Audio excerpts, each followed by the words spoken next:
मंडळी, मराठी अभिनेत्री छाया कदम ही सध्या तिच्या एका मुलाखतीमुळे खूप चर्चेत आली. यात तिने आजपर्यंत बरेच प्राणी खाल्ल्याचं म्हटलंय. मराठी अभिनेत्री छाया कदम हिने अनेक मराठी चित्रपटांमध्ये महत्वाच्या भूमिका साकारल्या.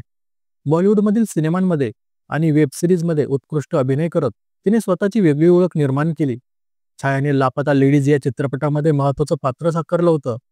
लापता लेडीज हा सिनेमा संपूर्ण भारतात चर्चेचा विषय ठरला होता. पण सध्या अभिनेत्री छाया कदम ही एका वेगळ्याच कारणाने चर्चेत आली. तिने नुकतंच मिरची मराठीला मुलाखत दिली.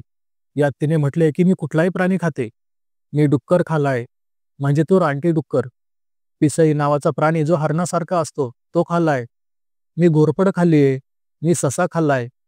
आता सगळे ऐकतील आणि बोलतील, ही बाई आहे की कोण आहे. आमच्या गावी सांगतात की साळींदर महिलांनी खायचं नसतं. मला असं कोणी नाही म्हटलं की ते करायला आवडतं. मी इंडियाच्या बाहेर गेले होते. तिथे कोणी मला सांगितलं की हा साप आहे, खा, तर नाही. तो दुसरा डुक्कर खा, तर ते माझ्याकडून नाही होत. खरं सांगू का, सुरमई, पापलेट, रावस वगैरे हे मासे सर्वांच्या आवडीचे आहेत. पण मला गावी गेल्यावर काही असे मासे आहेत ज्यांची नावे माहीत नसतील. हप्पी, काळुंद्रा ही तिकडच्या माशांची नाव आहेत.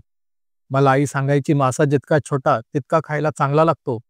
मासे जेवढे काटेरी असतात तेवढी त्याला चव असते, असं अभिनेत्री छाया कदम हिने या मुलाखतीत म्हटलंय. तर यावर तुमची प्रतिक्रिया काय ते व्हिडिओ खाली कमेंट करून नक्की सांगा.